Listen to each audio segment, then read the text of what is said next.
Welcome into this Wednesday edition of the Oxford Exxon Podcast. Chase Parham and Neal McCready, Clark Ford Studio here with you. This morning, we will talk a little news. Blake Henson is in the transfer portal for Ole Miss basketball. Also, you know it for a while because you probably subscribe to rebelgrove.com or at least read our content. Reported several weeks ago, they finally announced Mike Bianco's extension today as well. So we'll discuss that and more coming up on the show, brought to you every single day by the Oxford Exxon, Highway 6 West in Oxford. Use the Speed Pass Plus app. That is the way to safely fuel up here in Oxford at the Oxford Exxon or statewide with all Blue Sky locations. You can pay right there on the app. Don't have to touch much of anything and get on with your day and on your way with Blue Sky and the Oxford Exxon. Again, coming to you from the Clark Ford Studio. We are Clark Ford's in Amory, Mississippi. 662-257-1900 is the number. Call it. Ask for Corey Clark. Tell Corey what Ford product you're looking for. He will send you a quote within 15 minutes in business hours. You can take that quote and shop it around, of course, or you can do what I've done, what I recommend that you do, and that's hop into a Clark Ford today. You will love the service. You'll love the product, of course. Corey wants to be your car guy. He wants to be your truck guy. He will prove that to you when you make the call, 662-257-1900. Guest, join us on the Rafters Music and Food Hotline. Rafters on the Water is open. It is, It is located at the Sardis Marina, so come experience outdoor dining unlike any place in North Mississippi. The menu offers shrimp and Mississippi catfish platters along with gourmet burgers, Louisiana-style po' boys served on Leidenheimer French bread. They're open Wednesdays and Thursdays from 3:30 to 10, Friday through Sunday from 11 to 10. A newly expanded picnic-style dining area. Signature appetizers including Zydeco shrimp, crawfish egg rolls, live music, fun cocktails including their famous house frozen margaritas, and they still have to-go and curbside pickup available as well. All you have to do to get that is 662-712-6162. So a good bit to get to today. I did see this a couple days ago. I'm looking for it now. I'll find it in a second. And I know I'll look up to see what the methodology is behind this. But you asked me on the last live show, or at least the last studio show that we did, about the state flag. Again, you had the interview with Lawrence Stennis last week, and whether if it went to a vote through a referendum, what I thought would happen. Adam Gunna's show 2 days ago. He tweeted this, and it is from a Chisholm poll. I, again, have no idea. I can read on what the methodology is in a second, but we'll take their word for it with the cliff notes here. In 2017, the Chisholm poll declared that 49% of the people voted to keep the current state flag. 41% voted to change the state flag in 2017. Okay. In 2020, the keeping the current state flag is still ahead, but it's 46-45 now. Oh, so it would be a very, within the margin of error, it would I'm be sure. a very close vote at this point. It would strictly be which side had more momentum to get to the polls. Well, you know where I stand on this. I still think it would not pass if it was put up with a normal ballot in November. I think it would have a much better chance of passing as an individual referendum at some point. A week ago, I would have disagreed with you. Today, I probably agree with you. Well, look, this is just might be a little educated, but this is mostly just my opinion. They're not going to put it before a vote because they're scared to death of it not passing, because you're just screwed for a while at that point. You can't come back to it in a year. This thing's got to pass through some sort of legislative manner, and that's not happening. And the national beating you would take if it didn't pass. That's my point. That's cringeworthy for me just sitting here. Like, I'm like, okay, no. Yeah, you just can't. You can't go there. I mean, those headlines: Mississippi votes to keep battle flag. Goodness. Yeah, because it would be Mississippi votes to keep Confederate battle flag. Yes. I mean, let me just go ahead and let you in on the Gannett. That would be the headline. Gannett headline is a very simple. CNN. Yeah, it would be a simple one to predict. OAN might be a little more favorable. Sorry. I don't know what they would do, but yeah, that's special commentary by Mike Gundy. It ties in later. We'll get there. Yeah. So that was kind of my guess. I thought it was closer. I thought that every year that vote will close up a little bit, and that's kind of where it's at right now. So that doesn't surprise me that it's 46-45 as of 2020. I'm just going to scroll quickly. Now, there's a way to do that without putting it up for a vote, correct? Yes, legislatively it can't happen. I'm telling you that I do not see that happening this year. Really? I do not. That is my guess. Yeah, that's let's see. Quote here.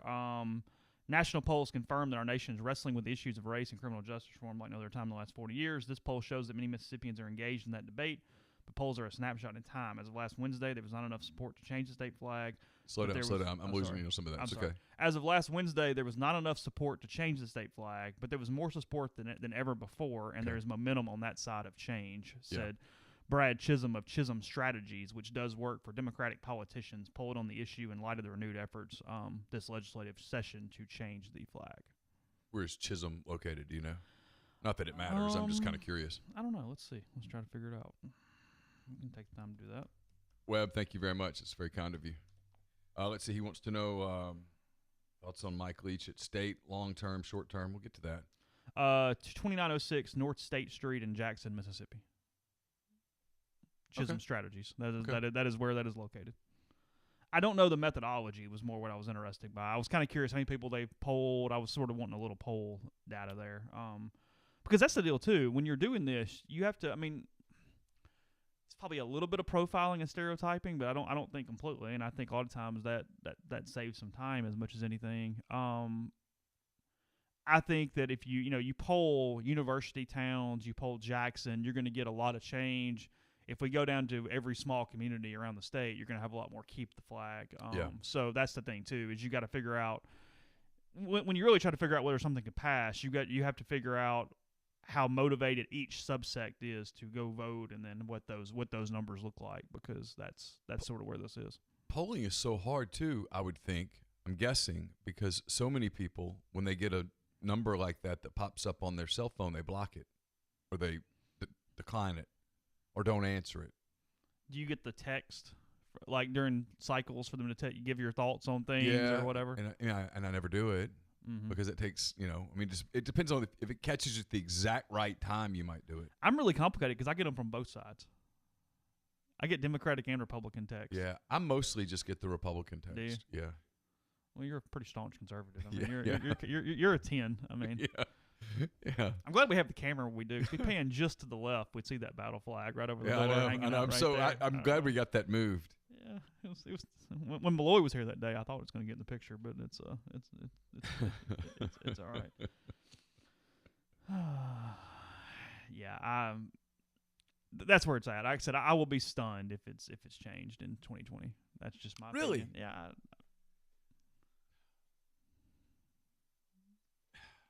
Okay. Disagree?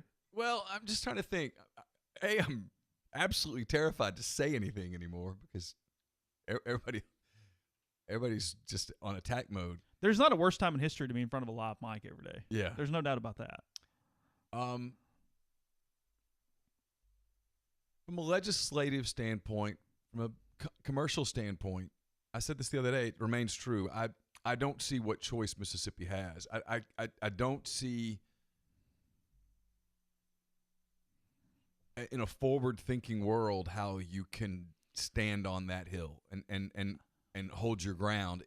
It's a losing battle, frankly. I think that there would be a much higher chance, were we not in a pandemic still, where they're worried about still how to get funding to all these different towns and cities. They've just got more going on right now. Yeah. So I think with trying to figure out funding, trying to figure out all the medical things still associated with everything going on, I just think it's there, and there's a kind of a grassroots push here, but it's not this primary thing that every day they go into session trying to figure out. And I think that allows it to get lost in the cracks a little bit. It's not the case with certain school systems, I'll tell you that. You had a day? Yeah, it's been interesting. You can find more about that on rebelgrove.com.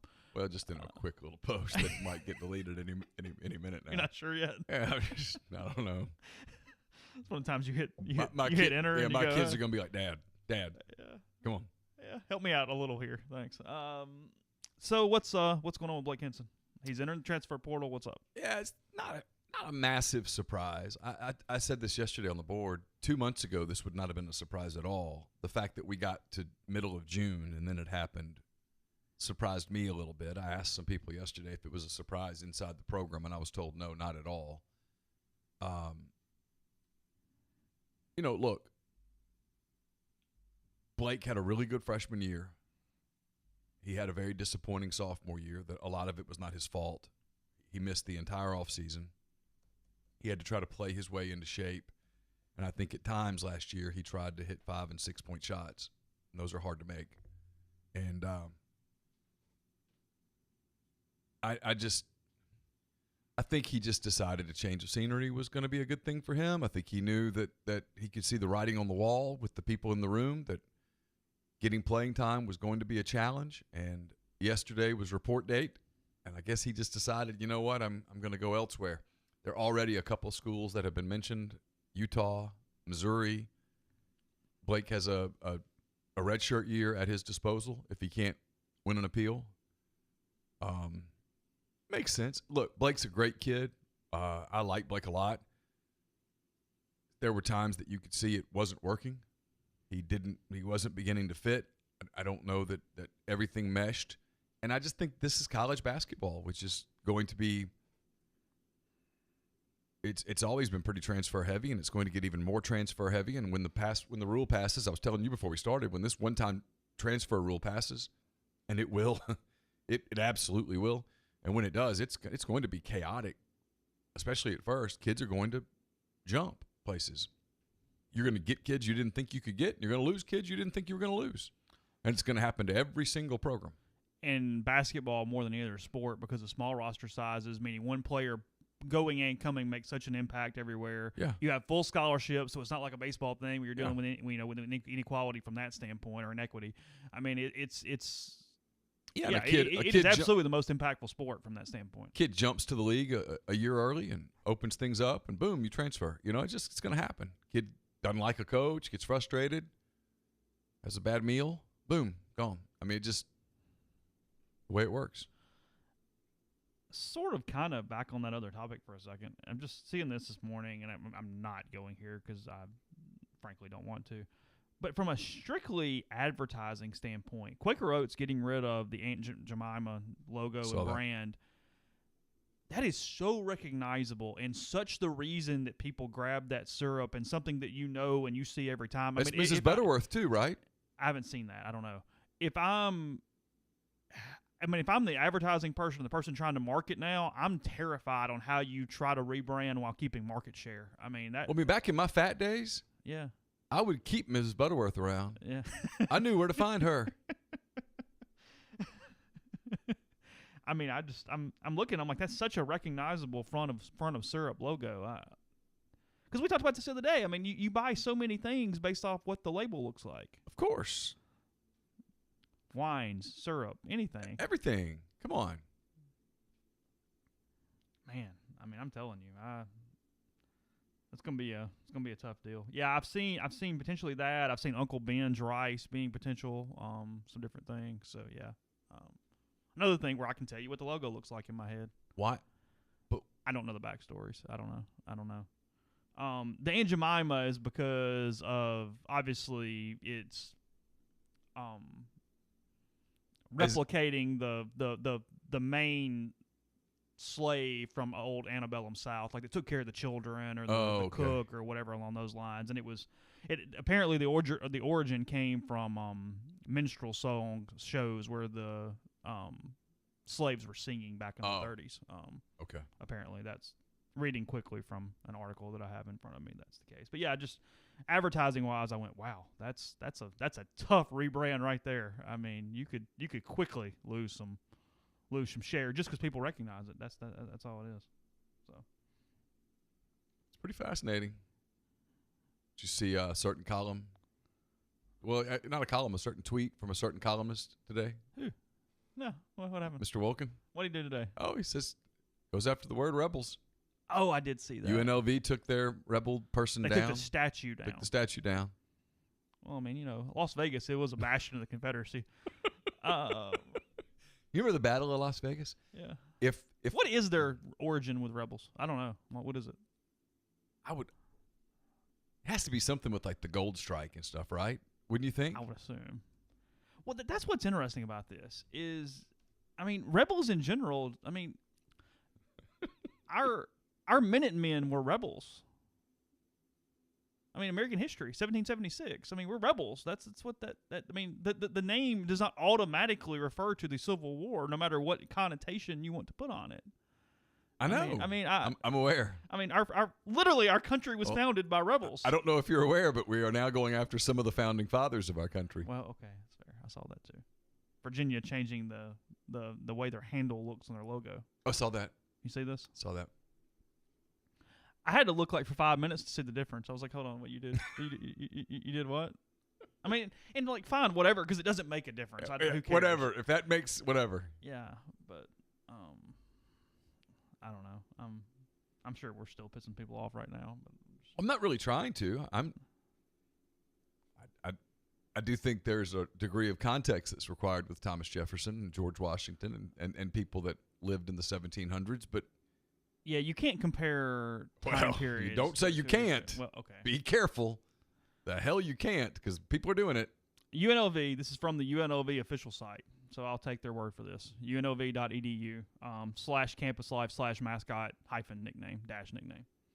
The rebellious spirit. UNLV's nickname and mascot date to the university's origin in the mid-1950s, a time when a nation founded by rebels once again became obsessed with the idea of iconic nonconformist. The decade of the 50s was epitomized by young people rebelling against their parents' middle-class American values, from popular motion pictures such as 1953's The Wild One, starring Marlon Brando, and 1955's Rebel Without a Cause, starring James Dean, to rebellious musicians such as Elvis Presley and the beginnings of rock and roll. As it emerged from American blues music, the spirit of time was rebellion, is what the UNLV website says.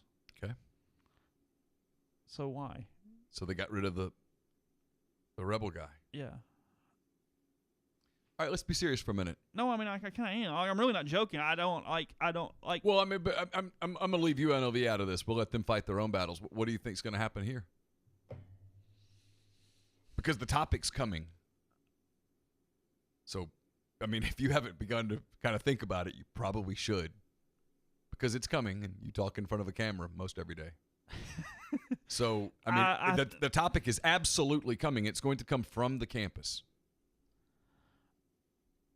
I think Ole Miss is completely and utterly safe. Okay. For a long time. Money, branding, the way they've done whatever, I think it's there. I haven't disagreed. Problems. I'm not arguing with you. I'm just listening. I think Rebels is okay. But I do wonder down road, depending on, if you go, hey, what's the next generation? I don't know. I wrote about this in 10 Thoughts. You could argue that it wasn't purposeful like this, but once they moved away from Colonel Reb, that it at least started the slippery slope over a long period of time to doing that. Sure. I mean, just from a straight alumnus standpoint, I mean, talk about the time and the energy that could have been saved had they just stayed the freaking flood from the 1930s. Well, there's no doubt about There's that. a river, it floods, Mississippi flood, hey, move on with our day, and all is good. I mean, the lack of headache. Yeah. Rightfully or wrongfully, that's for somebody else. There's no question about it. The lack of, I mean, my God. I wrote about this in 10 Thoughts. The players and people have, Andy Staples wrote about it today in a very compelling piece that went back a long ways to how we got to this place from a leverage standpoint. The football players on these campuses, these Power 5 campuses, have never had more leverage than they have today. That is inarguable. The people that try to argue it, they lose the argument. I've had the argument with several people, not really an argument, but just a conversation. And ultimately, they go, yep, you're right. Now, I said this the other day with Jay, I don't know. I look at leverage as sort of like this cup of coffee right here, okay? Yeah. It's full. But as you use it, you lose there's less of it. Sure. Capital, leverage, whatever. Sure. Yeah, whatever phrase word you want to use. Whatever analogy, whatever you want to use. Sure. But I'm going to use the cup of coffee because I've got one in my hand. As you pour some of it out, you lose it. Sure. If they choose to use the whole cup to say, hey, we're not playing if we're the rebels, I'm curious to see what the outcome of that would be. Because there does come a point, and this is the stuff that the people don't want to hear, and I'm not taking a side here. You know this. I have consistently said because I get this question 2 weeks in a row now in my mailbag, and I've answered it the same way. This is a question for people who are emotionally tied to Ole Miss, and financially tied to Ole Miss because they will make the decisions. Yeah.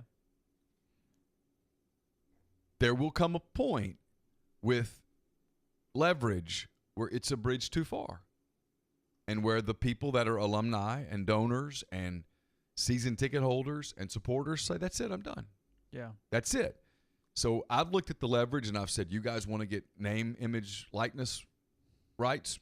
You're going to get those. You can use some of your leverage there. You're going to get it. Actually, you're going to keep a lot of your leverage. You're just going to pour a little bit of your leverage out. You want to get one-time transfer fees rules apply, where you can transfer. You can get that too. There's no question. You can go in and fight that battle right now and go, hey, if we don't get that one-time transfer thing, we're not playing. Okay, you got it. Done. Not use much of your coffee.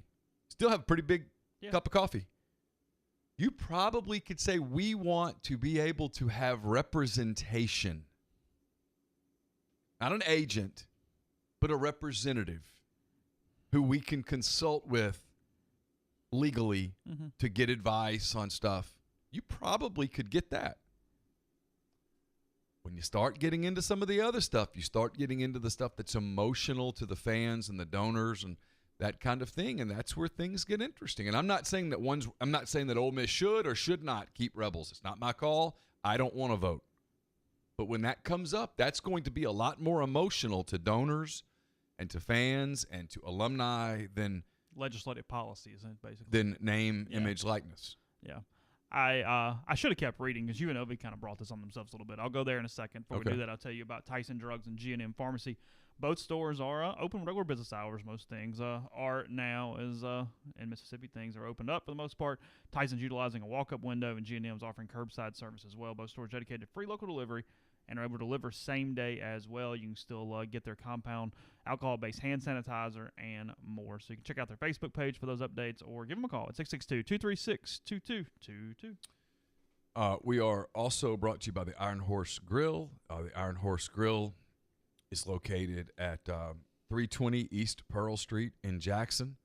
They specialize in on-site large event catering for up to 250 people, off-site full catering services, especially beverage catering. So if you're planning a birthday party, a graduation celebration, a rehearsal dinner, or a wedding reception, you want to be able to enjoy the moment, the Iron Horse Grill is your answer. 601-398-0151 to speak to Sarah Black about your catering needs. They're also open for lunch, dinner, Sunday brunch, live music 4 times a week. All of that at the Iron Horse Grill. Dead Soxy is excited to celebrate Father's Day and has come to be expected. They want to do it in style, so go to deadsoxy.com. Check out the limited edition Father's Day bundles. You can get the bundle, the men's dress sock, a kids crew, and the no-show. They've also broken up the bundles because not everybody has kids. So you can do that too, but you need to hustle if you want to get it there for Father's Day. Deadsoxy.com, DeadSoxy.com for the limited edition Father's Day collection before they are all gone. We're also brought to you by Pinnacle Trust. Martin Palomo and I taped a Mind on My Money podcast yesterday. That'll be up sometime today. And it is sponsored by Pinnacle Trust. They're based in Madison, Mississippi. They've got clients in more than 20 states, advisors in multiple states as well. Founded in 1997, Pinnacle Trust provides detailed specialized investment management, financial planning, retirement planning for individuals and businesses, and much more. They treat investing like a commodity. Decisions are made using objective information and research, not emotions. So regardless of your level of wealth, Pinnacle Trust will sit down with you, listen to your goals, study your expenses, and put forth a comprehensive, detailed financial and retirement plan built just for you. That's not what the cookie-cutter financial planners do, but it's what Pinnacle Trust does. They'll build a plan just for you. It's pintrust.com, PINNtrust.com. Mention you heard about Pinnacle Trust on the podcast. You'll get 10% off your first year's fee. Podcast is brought to you by In-House Interior and Design, 662-681-6241. Give Nikki a call. You can send a text as well, whether it's something small or something that will bring more value to your home as well. They do everything from new client discounts to dorm room discounts, and you can pull out the full range of their experience. Again, In-House Interior Design. That is 662-681-6241. So I was told in the thread to keep reading, and they're exactly right. Talk about bringing something on yourself here. says the birth of. We'll spend 5 minutes on this because it is another Rebels thing, so it's interesting to me. The birth of Beauregard. During this time, the tiny extension campus in Las Vegas that was struggling to emerge from the shadow of University of Nevada, Reno, and its students and administrators drew the idea for Rebels from the natural rivalry that accompanied the split between what would become UNLV and UNR. After establishing the Rebels' nickname, Nevada's Southern students also created Beauregard, a cartoon wolf with a Confederate uniform, to rebel against UNR and its Wolfpack mascot in the North. Beauregard's smirk and wink contrasted with Reno's ferocious wolf, another nod to the fledgling school's break from tradition and its older and more established peer. While it was a decision based in rivalry and fun, the choice of a Confederate-themed mascot was nonetheless an unfortunate one. Well, that's true. Although the NS-UNR rivalry was useful, the casting of it, specifically North-South competition, resulted in unfortunate consequences. For example, NS student government was named the Confederated Students of Nevada Southern. One of the campus traditions was the Confederate cotillion, and during 1 year, the football team's helmets even carried an image of Confederate battle flag. Finally, the student newspaper carried the symbol of its masthead for a time. They finally banished Beauregard sometime in the 70s, and then in the 70s, and let's see, students deciding 446 and 246 to retain Rebels. According to the university's 50th anniversary book, Rebels stood for much more than supported the Civil War against the Union. In the 60s especially, it symbolized those who rejected convention, tradition, racism, blah, blah, blah, blah, blah, blah. But anyway, they brought this on themselves. They did.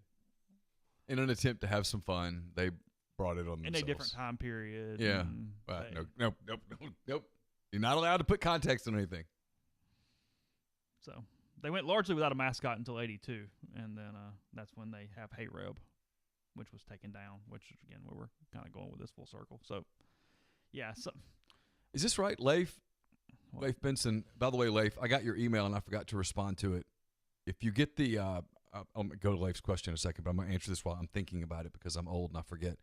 If you go on the Peloton app and you go down to outdoor, they have guided runs that you can do where it's audio and you're getting instruction during the run from a Peloton instructor. That's how that works. Are they yelling at you? No, no. It's very, actually, I did one this morning with Robin Arzon that was absolutely excellent. The music was really good, and she kind of talked about her running during it experiences. Yeah, it was really good. I kind of got a lot from it. I had my best 10K run in a long time. He says, I reread Willie Morris's Terrains of the Heart last night. The last essay, Ghost of Ole Miss, said that the Faulkner family donated the Confederate statue to Ole Miss. He said, I didn't remember that. I did not know that. Is that right? I don't know. Okay. Yeah.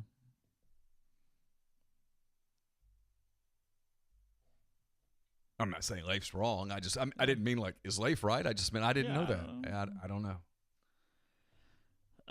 So that's getting voted on today. It is today, isn't it? Yeah. No. Tomorrow. Thursday. Yeah. That's correct.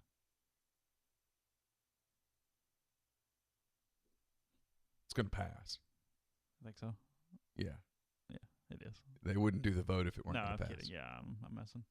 That's the thing. Like, I'm still not really unsure. I'm still not sure and understand because I don't know if we talked about this last time or not. I don't know. I had that quote from Ole Miss about the monument and whether they had sent the report or whatever, and basically said, "Hey, we're still working on it, whatever." Knowing that within a week it was going to leak to a media member, the Mississippi Today, and then 2, they were going to vote and move the thing. It was a really weird PR stance. Like I can't really. As much work as Ole Miss has done, to Boyce's credit, get out in front of it and go, "Hey, we're doing everything we can do. It's up to them son of a guns to move it or not move it." They have express permission to do it, and that's all we can do. Well, let me tell you, it wasn't a big deal, but it was a weird little. Well, let me tell you what I've heard. There. Well, tell you what I've heard. Sure. Heard it's going to pass tomorrow to move it. They're going to have to raise a little over $1 million. About that. And they've got to build a landing pad or something for it, wherever it's going to be. Like a base. I don't know. I've never moved a statue in my life. So the whole thing's not a base too? Okay, sorry. Go ahead. I would like to reiterate that I have never moved a statue. I don't know. And I don't mean that to be a smart ass. I don't know. Lawn gnome? You ever moved one of those or anything? A gnome? Yeah. I don't even know that I've ever moved a gnome. So nothing more stationary than like a picnic table in the backyard. That is correct. I have never moved a statue. I do not know how that works. 1.1 million, and it will be 30 days, which leads me to my question for you and for the people in our live audience. That 30 days, doesn't that just invite the crazies? Yes. Isn't that just an invitation to, hey, come rally around this puppy one last time and see if you can't create the big stink? Well, because last year, the push at one point last year was, hey, let's just find a way to get this thing done. Let's push this through as quietly as possible and move that son of a gun on like Christmas Eve. There was people around the university that said, hey, can we just do that? Can we just Which would have made a lot of sense. Yeah, anything to not bring attention to anything. I mean, but I was talking to somebody about this last week. Here's going to be the positive whenever this thing does move is there will be less inviting of the crazies, the neo-Confederates and all that kind of stuff, because it's no longer going to be in a free speech zone. It'll be in a cemetery, so it won't be like middle of campus free speech zone, because that's the bad part of the way things are set up right now. If you're protesting at Ole Miss, your two areas that you're legally allowed to assemble and protest are at that monument and in front of Fulton Chapel. Those are the two. Okay. So they get to pick right there in front of it. And the good news is, if it passes tomorrow, which is June the 18th. That is correct. 30 days means July the 18th, which is pretty dead. It's the best time of the year. You don't need to do it where it's happening in September. Yeah, let's not do September 18th to October 18th. Then we got football games and problems and all sorts of stuff. Well, let's hope we have football games. Knock on. Sorry. Is this wood? Yeah, sorry. Find some wood. Sorry. Yeah. Yeah, in all seriousness, there's a wood shelf right there. And Please knock on it. Just do something. That's better, thank you. All right. Yeah. Throw some salt over my shoulder. If we had some, I'd hand it to you right now. I didn't know I didn't really plan to discuss UNLV history and discuss mascots and monuments. All right, let's go back to it though. Let's get back to my point because we never finished. Sorry, go ahead. That's okay. No, it's we had a nice little detour. Mm-hmm. We're back to the spot in the circle. Okay. What's the reaction if the football players at Ole Miss, whether it's now or in a year, in 2 years, or in 4 years, say we're not going to play if we're the Rebels? If they decide to play that card. And at least one player has hinted at that on Twitter. Considerable blowback. I agree. Considerable. Gabe DeArmond and I have this conversation, but hold your thought. Gabe DeArmond and I have this conversation privately all the time. Sure. Like, what's the move that is all right, now this is. And I think here it's something along those lines. I don't think it's uniforms. I think if the players went, hey, we want to play in the all baby blues, I think the fans there would be fans that would be like, this is stupid. I hate this. But for the most part, fans would be like, whatever, let's just win. Well, any school in the country changing mascots and names is going to have considerable blowback. I've said this, like Auburn. I used Auburn as an example because I was talking to Jay. I mean, people have grown up wearing those colors, wearing the AU interlocked. Well, look, it says Auburn Tigers. They're the Tigers. They're used to all that stuff. Here's a great example. Virginia changes their logo on their sword. They did that, okay, cool, whatever, which was actually a brand new logo. So they had to go change it again, do whatever they did. Okay. A university that their top person's Thomas Jefferson and his history with slaves and all the different stuff, and that's being brought up now. People moved the logo without much problems. Everybody went, okay, fine, take the grip off the sword or whatever you want to call it. Cavaliers probably has a Civil War connotation to it. I don't know that, but that's probably a decent guess. Or some sort of military where there's some weird connotation. Virginia would lose its mind if you want to take Cavaliers from them right now, taking Ole Miss out of it. Well, yeah, because they've been the Cavaliers forever. Yeah. So if you grew up in a Virginia family or you're a Virginia alum and the place means something to you, you've probably got stuff in your house or clothes that you wear or a cap or a hat or a beanie or whatever that means something to you that has the word Cavaliers on it. So that's a non-Ole Miss example. I mean LSU has Civil War connotations. Yeah. The Tigers, they were that was the name of the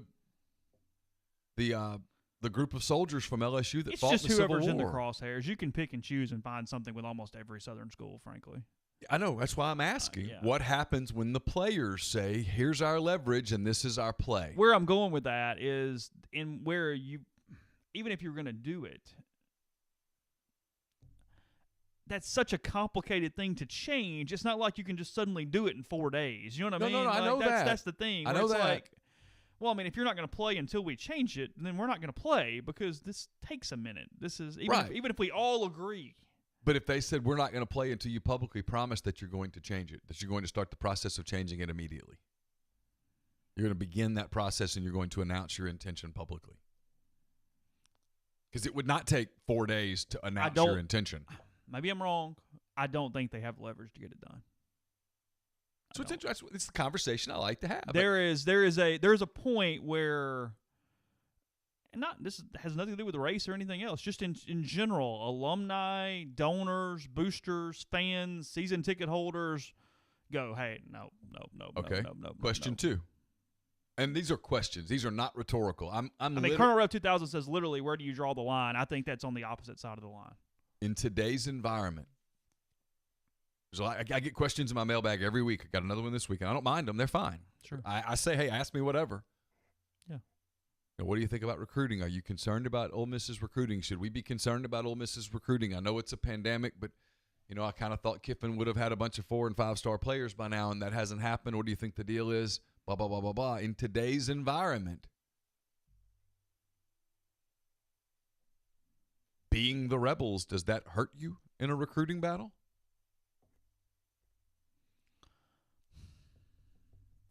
It doesn't help you. I don't have, and it's anecdotal, I don't have a ton of evidence that it's a negative. Sure. I think it's a non-starter.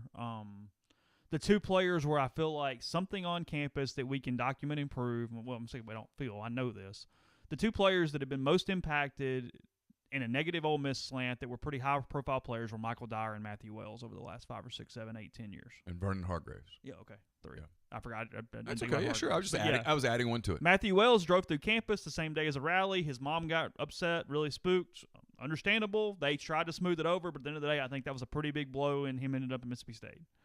Michael Dyer was freaked out. The song "The South Will Rise Again." It was that, or it was maybe it was a flag up at a fraternity house, or a chant. There was a couple things that got with Dyer at that time. So yeah, look. I don't think it's a systemic negative, and from a recruiting standpoint, Ole Miss has put top 5 classes together. It's all right. That's not what a lot of players are going to focus on. It is something you probably have to spend time in your day to combat. In a world of max efficiency, you probably do have to spend some time either counteracting that point, arguing that point, or showing why that point is false for whatever reason. If you're driving down the field trying to score a touchdown, it's a holding penalty. Yeah, not going to stop the drive, but just, you certainly had to burn a timeout at a time you didn't want to do it. You got a first down on that play. It got called back. It's 1st and 20. Yeah. Yeah. You get to snap, all good. Yeah. But yeah, that's probably fair. And is that a bigger deal today than it was 5 years ago? Maybe. Bigger deal today than it was 5 days ago. That's what I mean. Yeah, I don't know. Yeah, you said 5 years. I said 5 days. I don't know. I don't either. I mean, one of the things I'm interested to see is over the course of the next few weeks, do things calm down or do things escalate? Does the rhetoric get more charged or does the rhetoric calm down? Did the protests continue or did the protests die down? Do they escalate? Typically, the attention span in this country goes fairly quickly. We'll see. Fascinated to see what happens with the NBA players. As of today, I think there's no doubt that the NBA would play. Mm-hmm. Most of the players are like, hey, look, I got to get paid. But there is pressure on the young players from some of the older players to take advantage of, quote, this moment. Hold the society to the fire and don't go play. Now, when you do that, and I was listening to Chris Mannix on Sports Illustrated, who was on the Clay Travis show. Mm-hmm. By the way, man, kudos to Clay Travis. You have absolutely become a superstar by playing the one hand you played. Credit. Took balls. He's made a lot of money. Took big balls, and you did it, and I'm salute. He was on with Corolla during Corolla's show in Nashville this week. Oh, yeah, really? Yeah. He was one of the guests. Corolla did a live show in Nashville, and he was one of them. I'd like to listen to that. I've been listening to Corolla and Garagos a lot. Have you? Oh, the Reasonable Doubt. Yeah. Really fascinating pairing of people. Anyway, like they almost they don't agree on everything at all. I mean, they almost have me thinking that Scott Peterson didn't do it. I'm anyway. Try to stay on topic, yeah. Neil.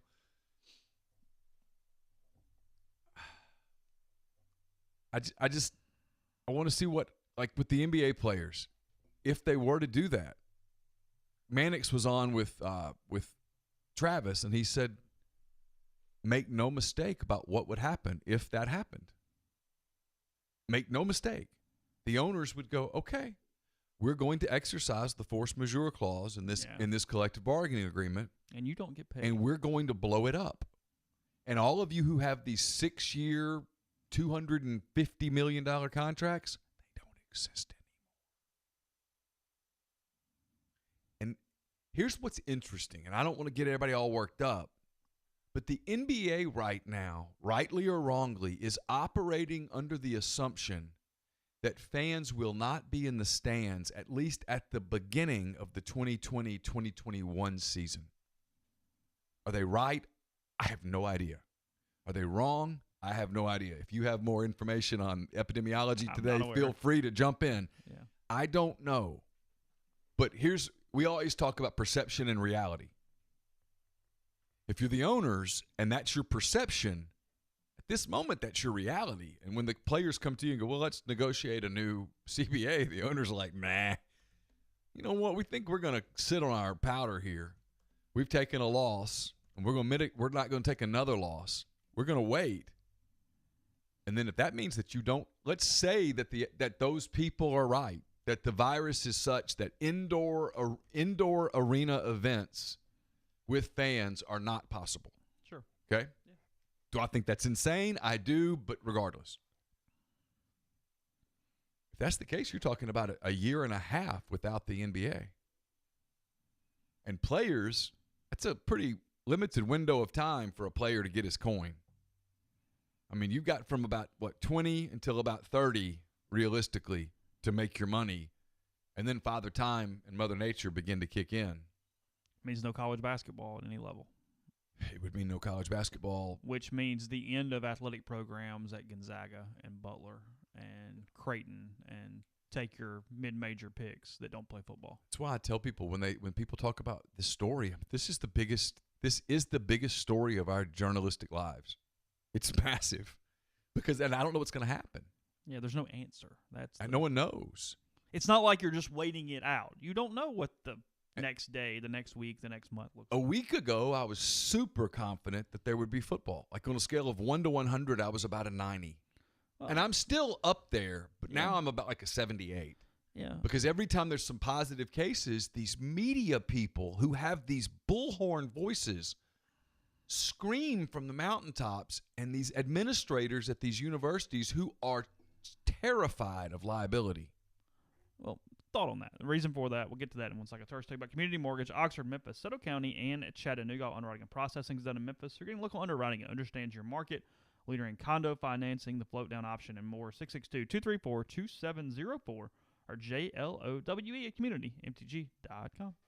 We're also brought to you by Grenada Nissan. If you're in the market for a Nissan vehicle, Grenada Nissan's the place to go. It's GrenadaNissanUSA.com. They have a complete selection of new and previously owned Nissan vehicles, great lease deals as well. You can go in, test drive one, tell Gene and Sandy, the people there at Grenada Nissan, that you heard about Grenada Nissan here on the podcast. You'll get Rebel savings on top of the already great deals there at Grenada Nissan. We're also brought to you by John Edwards of Regency Travel Incorporated in Memphis. He was telling me about a recent trip he took to Watercolor on 30A. He said that all the restaurants are open, the shops are open. Some require masks, some don't. Unlike Oxford, where you have to have a mask to cross the street. In Watercolor, you sometimes have to have it, sometimes don't. 50% capacity at restaurants. Said it was pretty wide open. I think they had a great time. So if you are interested in a trip like that, John's the guy to call. He knows where all the deals are. He can get you benefits, added values that you're not going to find on your own. All you have to do is give him a call, give him an email. You don't have to live in or near Memphis to take advantage of his services. 901-494-3387. J. Edwards at regencytravel.net. If you're a first-time client, you can save $50 off your first booked trip just by telling John you heard about Regency Travel on the podcast. We're also brought to you by Oxford University Bank, OUB, locally owned and operated right here in Oxford.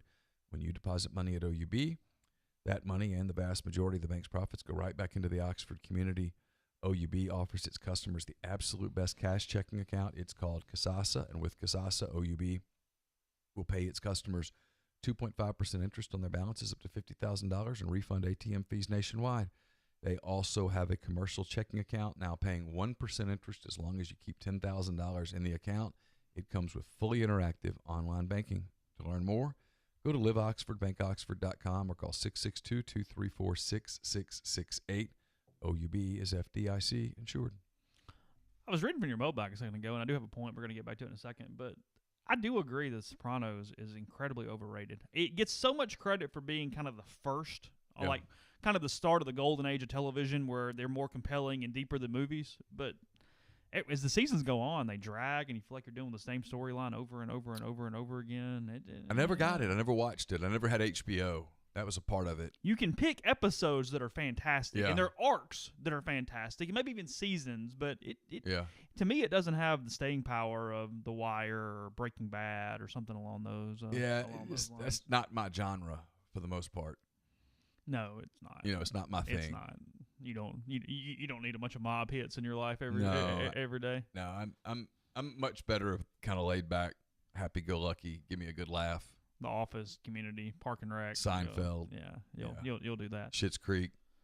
Look, where you're making tons of points is there's going to be positive tests. We know there are going to be positive tests once the athletes come back. Is what it is. Yeah. These athletes are not going to be in a bubble, as evidenced by everything we're seeing with college kids in general. Yeah. They're going to go out. They're going to go to bars. They just are. It is what it is. They're going to hang out at people's apartments. And college kids are going to do stupid things at parties like pass a vape around. I'll tell you, yesterday, contributing factor for my next sentence. Yesterday startled me, though. It's where my percentage went down. Yesterday at the meeting in town, Mayor Tannehill announced that there were a lot of cases from students that were off books, not what we had been seeing just on the Mississippi Department of Health site every day. Those had gone up. I think there was a 14 case jump in Lafayette County yesterday. I'm not sure testing percentages just going off straight case jump. Because a student who's, say, from Madison who comes up, who tests positive at Ole Miss is listed in Madison. Yeah, it's whatever their home address is or however they do that. I don't know the specifics, but yes, it's not whatever. So essentially what happened is that at the Board of Aldermen meeting, said that they received information from 4 different area urgent care clinics, and that when they added up all the cases, it was 162 cases of Ole Miss students who are not on our county list. So that's 162 more cases inside our county that's just not listed every single day. Well, you do some math on that, and I'm sure Starkville's doing the same thing. I'm sure Hattiesburg's doing the exact same thing. Yep. That puts Lafayette County at a hell of a hot spot in the state compared to everybody else when you add in those things. It's only going to continue to happen. I mean, we know that. It's where the sheer numbers of it, how the students behave, frankly, over the next 4 to 6 to 8 weeks, it kind of put me aback last night where I went, okay, from a sheer numbers standpoint, we have a problem. And it's something that could absolutely bleed into the fall, bleed into athletics. We know that if classes start on time, everybody's going to have to wear a mask. We know that it's probably going to end before Thanksgiving from a semester standpoint.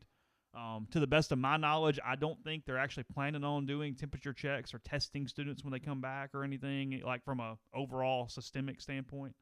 Because Ole Miss on campus is, 21,000 kids? A little less probably, but sure. Okay. Yeah, somewhere in there. I don't know, give or take. I don't think they're going to do – they don't have the money for 20,000 tests, even once. Forget every so often. Well, and testing once means you're testing for that day. It's a snapshot. Yeah. Before they get there and then Yeah. run all over. So my point being, two things. One, that scared me for the fall. That scared me from sports from a sheer number standpoint. Yeah. I'm still optimistic about sports, but it lowered. And then two, I give Robin or whomever credit here. We've got to know that information. They've got to figure out a better system than just letting it be home counties. You've got to know what student case numbers look like inside your county and your town. I mean, whether that's every day the hospital and the urgent care sends reports to Ole Miss or sends it to the city or whatever, that's up to you. You have to know those numbers. I agree, but this is where, Chase, over the last 3+ months, 4 months, whatever it's been, the politicians in these in these health departments, the politicians in general have lost the public trust. No one believes anyone. No one believes him. And I'll be honest with you, I don't know who the hell to believe. There's 2 or 3 people I look at on Twitter. I read Dr. Mike's thing every morning. But like from a media standpoint, I'm not sure I believe anybody. I'm not sure they haven't all lost me. We've talked about curves a lot. I will say, now, these numbers can jump quickly, but this is mostly students that have been asymptomatic. We're not seeing hospital overflow. As of yesterday, 16% of ICU beds and 6% of regular hospital beds in Oxford or Lafayette County were taken. So very, very low numbers. Give me those numbers again. 16% of ICU beds and 6% of regular hospital beds. Incredibly low numbers. As of yesterday. I think Oxford has 24 or 25 ICU beds, so we're talking 4 or 5 occupants. I mean, I have a couple of sources in my house who can tell me about the college kid deal and the high school kid deal. They had ill-advised parties, and it all ran together. But their symptoms, those that have symptoms, are very minor. Sore throat, some fatigue, low-grade fever. They're fine. Just stay away from older people and people with pre-existing conditions. That's what I worry about with football. Be real. We'll be real here. What I worry about with football is when it's June right now and most programs are being responsible because the season's not imminent. Hell, practice isn't imminent. I worry we get to August, middle of August, on these colleges. Pick your 5 schools, and all the kids are back on campus. They're excited. They haven't seen their friends very much in 6 months, 5 months, 6 months. They're going to do what college kids do. They're going to hang out in big rooms, big groups, catching up with one another. They're going to go out to bars. They're going to go to parties at fraternity houses, at sorority houses. They're going to have rush.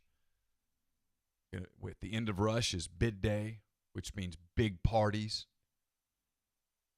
They're going to drink, which means their guard's going to go down. They're going to be laughing and screaming and doing all the things that college kids do. And football players are going to be involved in a lot of that.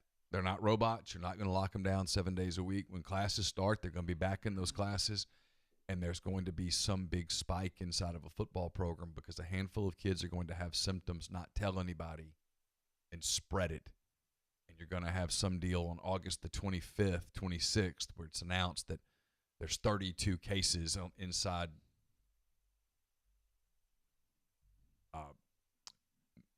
Mississippi State. Yeah, sure. And they can't play. And so the first weekend of games is pushed back. And then it's just, that's where people say, what's your alarm? That's my alarm. The other thing that had been asked of me, I get asked a lot, and I don't mind the question at all. I'm sure you don't either. I know you get asked it a lot too, is what do you think it's going to look like? A week ago, I would have said there's a real chance at capacity stadiums. Today, I would say there is a 0 chance at capacity stadiums. My absolute worst fear from the football thing of getting shut down or just consequences is the player who gets it, has some symptoms, when you've got to tell them you have symptoms to get tested, you don't get tested, and you end up giving it to an older coach or somebody who gets gravely ill. Yeah. That's where I go, oh, that's my problem. Yeah, that's very realistic. And it just takes one. I mean, no. Yeah. But you know what I mean. One could do it anywhere. I mean, not arguing, sure. Absolutely. That's the concern. I mean, just like Lane Kiffin, like we talked about. I mean, he goes, hey, if we get all our DBs in a room, one guy gets it, and we got to quarantine every defensive back for 2 weeks. Well, how we play it on Saturday? Well, that literally has happened at Iowa. Yeah. The DB room. Yeah, it was Iowa. Kiffin was prescient. Yeah. The answer to that right now, June. All good, whatever. The answer to that is don't put all the DBs in one room. Have a Zoom class. Yeah. Be creative for a year. Just so hard. They're competitive people. They're people that are coaches at the Power 5 level. You don't apply for that job on on some job network on the internet. Probably varying races, ages, genders, everything here. Governor Ron DeSantis says 260 workers at the Orlando International Airport have tested positive for coronavirus. Wow. Seeing that 17 minutes ago from News 6 WKMG. So you're going to be a news station. You want some letters that kind of roll off the tongue, don't you? Yeah. You could get really kind of screwed with your newsletters depending on how they kind of pop off your mouth a little bit. Someone asked about the Grove. Walk of Champions. Oh, I don't think the Walk of Champions No happens. shot on that one. I'm sorry. That's not happening. At least not early in the season. And I think the Grove is going to have limits on it. I think it's going to look like a restaurant. There's going to be reserved areas in a way somehow. I'm glad it's not my decision or my deal to deal with. No doubt. Well, I mean, look, it's just like, I mean, I think it was last week, and this is not criticism of Ole Miss. I don't know how you handle it. A lot of season ticket holders had to make their decisions last week on, hey, what are we doing? Yeah. And at the bottom of the email or the letter or whatever, it basically said, hey, you have the ability for credits, refunds, charity stuff, whatever. What does that mean? Does that mean just my tickets? Does that mean my whole CGA? Because, well, if I can't use the tickets, do you lose your place and priority in the future? If you don't do it, Yeah. like what? That's the thing. Do I have to pay my CGA even though I may not get that seat or get to go to the game just to keep it for next year or the next year out those thousands of dollars or whatever it is? And then say it's 50% capacity. What does that mean? 4 from this family, but none of this family? Do I get 2 tickets and you get 2 tickets? What are we doing? Like, how do you Keith figure that Carter out? looks back on this and says, I thought the hardest thing of my first year was going to be firing a coach who happened to be a friend and conducting a football coaching search. It turns out that was nothing. Yeah. This is the hard stuff. Because there is no answer. There's no way to make everybody happy. There is no good answer. Because, look, if you refund everything, you're broke. Yeah. But then at the same time, you're trying to keep these fans for decades, for years. I mean, you're not trying to – you don't necessarily want to screw fans for 1 year over a long relationship. And the 4th of July is less than 3 weeks away. We're starting to run out of time. Yeah. We're starting to run out of time.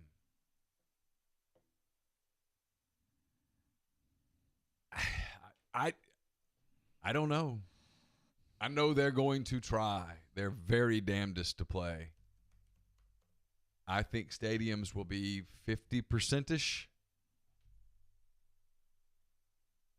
And then you just hope. But I'm not anywhere near. And maybe 10 days from now, I'll be singing a different tune and I will have swung back the other way. But my barometer today is about, like I said, about 78% confident there's going to be a football season. About 50% confident there's going to be a basketball season. Maybe more than that, but not. I'm not confident at all about basketball games played with fans today. Yeah. Now maybe this thing by September is gone, and I'm like, oh, what an idiot! That was a dumb thing to say. I will happily say that was a dumb thing to say. The one thing that the colleges will get, unless the NBA players decide to do the protest thing, is they'll get that to watch. Mm-hmm. Sure. Yeah. If you're injured, not sure where to go, no matter where you are, Special Orthopedic Group has you covered with 3 convenient locations in Tupelo, Oxford, and New Albany. No referral is needed to schedule an appointment with one of SOG's fellowship-trained, subspecialized surgeons at any one of their 3 locations. With 24-hour scheduling, SOG makes it easy to accommodate you. Call 767-4200 to request an appointment on their website. www.sogms.com. Special Orthopedic Group. Choose a specialist. Choose SOG. Our friends at Blue Delta are very pleased to announce that the Blue Delta studio is open Monday through Saturday, 10 to 6. If you have jeans to pick up or if you're ready to get measured for your own Blue Delta jeans, don't hesitate to drop by or reach out to Blue Delta to schedule an appointment. While you're in, don't forget to check out Blue Delta's new line of Georgia milled duck canvas fabrics, strong and durable. These are the ultimate made-to-last pants. You can get in touch with them at info, that's INFO, at BlueDeltaJeans.com, on social media at Blue Delta Jeans. Whichever way is easier for you. Give the Blue Delta Jeans team a shout, and they'll be glad to see you. We're also brought to you by Bluff City Advisory Group. They're dedicated to building the future you desire. Founded in Memphis in 2019, their team is comprised of established and seasoned financial experts who came together to serve individuals and families of their beloved hometown. The firm is built on decades of wealth management experience, and they've seen it all. Their financial advisors have a reputation for professional excellence, and their clients rely on their high level of confidence and integrity. So whether you need guidance on developing a financial plan, creating a customized executive benefits program for your business, or preparing a detailed asset allocation analysis, Bluff City Advisory will provide forward-thinking, cost-effective investment strategies customized to uniquely fit each client. Bluff City values providing quality advice, experience, and access to all their clients, and they invite an open dialogue beyond your annual review. They believe that everyone deserves financial security, so no matter your level of wealth or financial goal, they'll serve as an advocate to guide and grow a portfolio that is fruitful and sustainable for you. 901-365-3447 or email Ben, that's BEN, at bluffcityadvisory.com. My mailbag is up. It is brought to you by Whitney McNutt of Tommy Morgan Incorporated Realtors, serving you for all your real estate needs in Oxford and Tupelo. They sell condos, land, commercial, and residential family homes, and you can get in touch with Whitney at 662-567-2573 or 662-842-3844. I see in your mailbag you predicted a Biden win in the election as of today. Yeah, because he's up in every poll.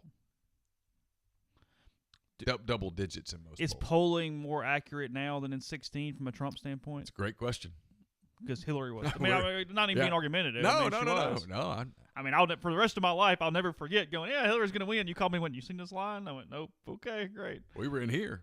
We were actually in different seats, and I turned on CNN and I said, hey, you see that line right there? Yeah, that was in the morning. Yeah, I said that is the line from 2008. When you saw people lined up to wait for hours to vote for Barack Obama, and you knew it was over. He was going to win. And that day, the lines were lined up. I think the lines are going to be super long in multiple ways. Look, that pushback could come in the form of an election too. That deals about to be a lot of anger. Like, I'm going to tell you, in places that they don't let the schools open in the fall, people are going to revolt. People are going to revolt. If you can't open, if you're too politically correct to open the elementary schools and the middle schools and the high schools in communities around this country, there is going to be a revolution.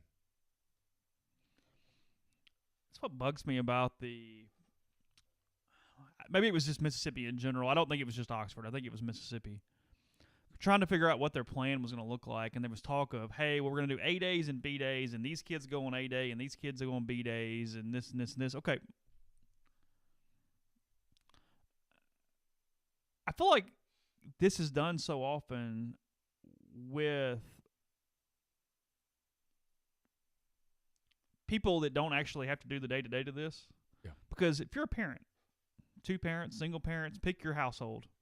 Well, especially a single parent. How are you working? If I've got to worry about childcare every other day for a different kid, if I have to... And 1 week it's Tuesday, Thursday, and the next week it's Monday, Wednesday. And let's say daycares follow the same thing. I don't know. Like, there's so many different things of, like, what do you do? I mean, there's no way to... For the normal family, it's impossible. Yes. To seriously get the kids an education. And they go, well, okay, let's do online thing. Well, okay, who in the home is doing the online thing every day? Who's doing it?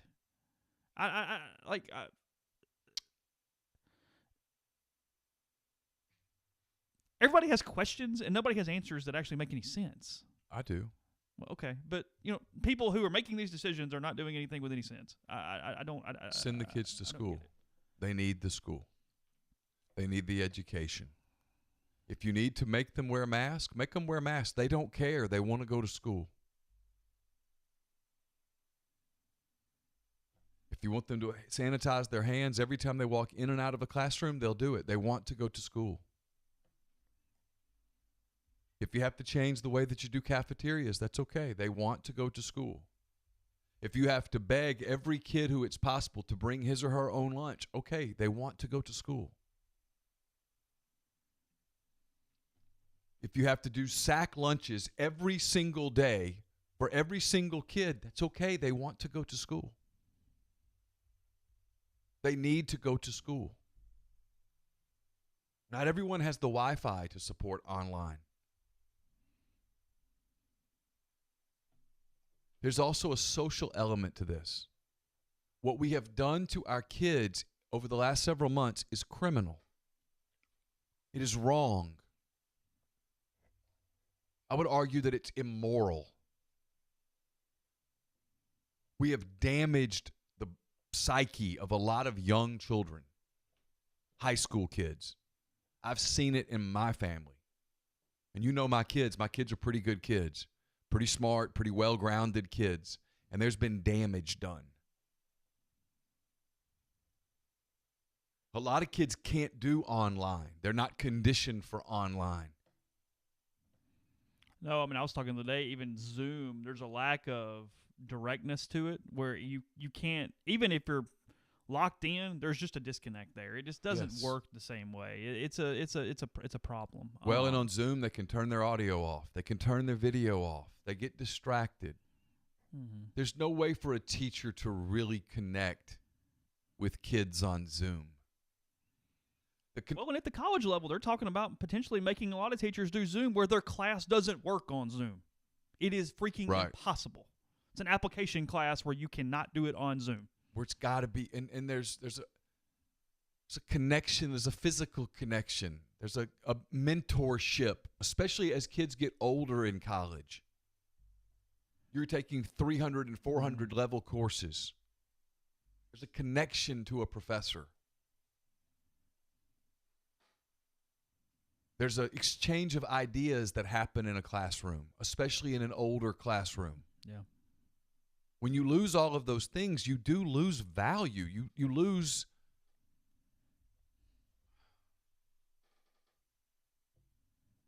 I'm very frustrated by it, and it's why. Again, I'm not going to do this to my kids. Yesterday, when the Oxford school system put the thing out, the school district put the thing out, and it was. Yesterday was the 15th of June. They kind of said, "Hey, we're going to give you an update on the 15th of June," and it was kind of like, well, something more important has come up. No one's arguing that racial equality is not important. It is. It's very important. We all agree with that. But that's not an excuse to punt on the other. So when are you supposed to find out what they're going to do? I don't know. They don't know. Everybody's just waiting. Why not say we're going to come back to school? You need to start talking to your kids now about responsibility, about hygiene. Need to have some serious conversations. Hey, it's not going to be like it always was at lunch. So here's your 2-month notice that you're going to have to pack a lunch. Or here's your 2-month notice that your kids needs to know that sharing a milk carton or a bottle of water or something is an absolute felony at school. Not really a felony, but you know what I mean. Will not be tolerated. You will be sent home. Unless to parents, hey, you have to be in touch with your kid's health. If your kid's got a runny nose or whatever, we can't take chances. They got to stay home. We'll have an online option for those kids. It's going to require some hard decisions, but you can't punt in the name of, well, we need to talk about something that could make us or break us. No, you need to talk right now about committing to having the kids in the schools. That's the conversation you need to have. Don't do this politically correct punt thing. Give me a break.